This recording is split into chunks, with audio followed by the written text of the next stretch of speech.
Welcome back to CodeChef. We've learned how to create and modify sets, but their real power comes from how you can compare them. What if you had two lists of friends and wanted to find all the people you have in common?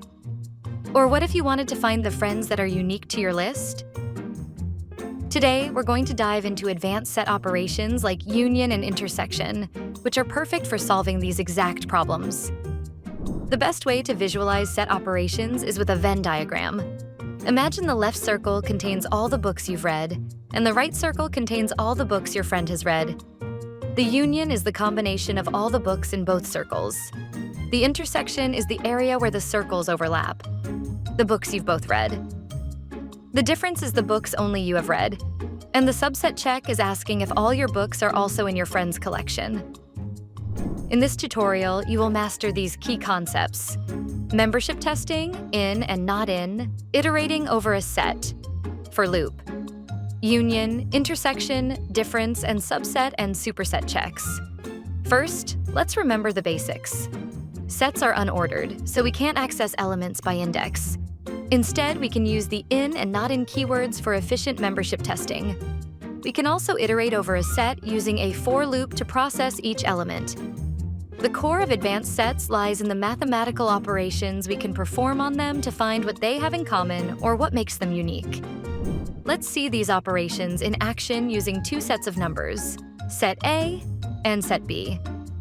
To find the union of both sets, we can use the union method or the pipe operator. This operation combines all unique elements from both sets into a new set. To find the intersection, the elements they have in common, we use the intersection method or the ampersand operator n. This operation combines all unique elements from both sets into a new set. To find the difference, the elements that are only in set A but not in set B, we use the difference method or the minus operator. This operation returns a new set with elements from the first set that are not present in the second set. And for subset and superset checks, we can ask if all the elements of set A are also in set B using issubset, or check if set B contains all elements of set A using issuperset.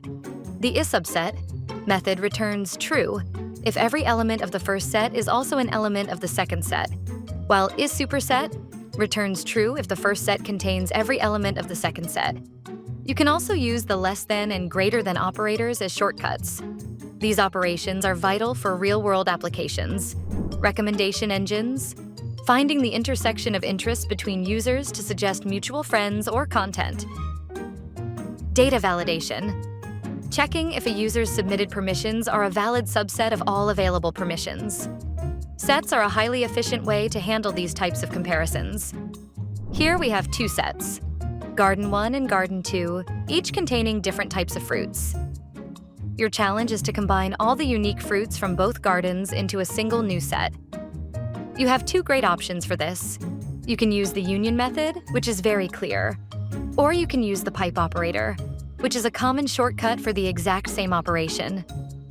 Both lines of code produce the same result, a new set with all the unique fruits from both gardens. Notice how the common fruit, cherry, is only included once. Nicely done. Let's quickly recap what we learned. Use in for membership and for iteration.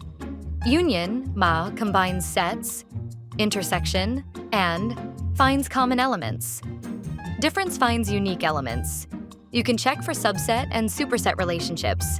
Mastering these set operations will help you write elegant and highly efficient code. Keep practicing, and I'll see you in the next lesson.